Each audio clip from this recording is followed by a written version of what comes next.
Assalamualaikum warahmatullahi wabarakatuh. Hello everyone, my name is Fitriani. You can call me Fitri. I'm from Aceh, Gayo Luas. I've been here since 2018 as a student college in Stit Dinia Putri Padang Panjang.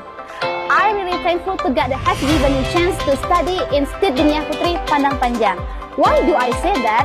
Because Stit Dinia Putri has many programs that can increase our knowledge. Salah satu program Stit Dinia Putri adalah pengembangan bahasa asing, yaitu bahasa Arab dan bahasa Inggris. Untuk meningkatkan kemampuan bahasa Inggris mahasiswi, di samping melalui mata kuliah bahasa Inggris, mahasiswi juga mendapatkan short course dari DEC, Dinia English Center. Bahkan, bagi mahasiswa yang berbakat akan mendapat peluang untuk menjadi instruktur DEC untuk santriwati.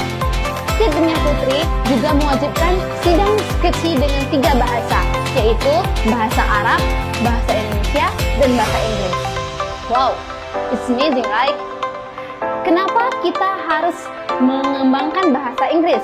Karena dengan kemampuan bahasa Inggris yang kita miliki, kita akan siap go internasional, berkomunikasi dengan semua orang dari berbagai negara di dunia. Well, for you guys who still confused to continue your studying, let's join us here in Stit Dinia Putri Padang Panjang. Nothing is impossible, anything can be happen as long as we believe. From Dinia Putri, conquer the world, touch the heaven. Dari Dinia Putri, menaklukkan dunia, meraih surga. Assalamualaikum warahmatullahi wabarakatuh.